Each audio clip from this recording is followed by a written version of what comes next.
தமிழ் ஊர் பெயர்கள், அந்த ஊர்ல இருக்கக்கூடிய மொழியில தமிழ் இருக்கு, அந்த ஊர்ல இருக்கக்கூடிய பண்பாடுகள்ல தமிழ் இருக்கு, அந்த ஊர்ல இருக்கக்கூடிய பொருள்களை தமிழ்நாட்டுல பயன்படுத்துறோம், தமிழ்நாட்டுல இருக்க பொருள் அந்த ஊர்ல பயன்படுது. இந்த மாதிரி பாத்தீங்கன்னா இது வரைக்கும் 16,313 ஊர் உலகம் முழுக்கும் பயணங்கள் செய்யக்கூடிய பாதைகள்ல இருக்கு. அதுல ஆமைகள் பயணம் செய்யக்கூடிய கடல் நீரோட்டங்கள் வழியில இந்த எல்லா ஊரையும் நம்ம ட்ரேஸ் வைப்போம். அப்புறம் இது மட்டும் இல்லாம கடல்ல இருந்து அந்த ஆறுகள் உள்ள போகுது, மலைக்கு போகுது, அந்த இடங்களை கூட நம்மளுக்கு இருக்கு. ஈரான்ல மட்டும் 16 ஊர் பழனியின் பேர்ல இருக்கு. ஈரான்ல மலேந்திரன் ஊர், துருக்கியில வந்து கலமர்னு ஊர் இருக்கு. கலமர்னா போட்டும் அர்த்தம், கலமர்னா உழவும். உழவும் கடலும் வந்து சொல் வந்து ஒரே சொல் தான் பயன்படுத்து.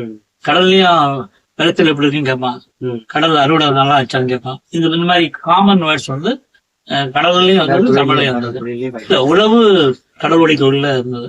இப்ப இதோடைய புரிதல் என்ன பாக்குறப்ப, உழவு, நெசவு, இரும்பு நாகரிகம், கடல் வணிகம், இது எல்லாத்தையும் தமிழருடைய தாக்கம் இருக்கு.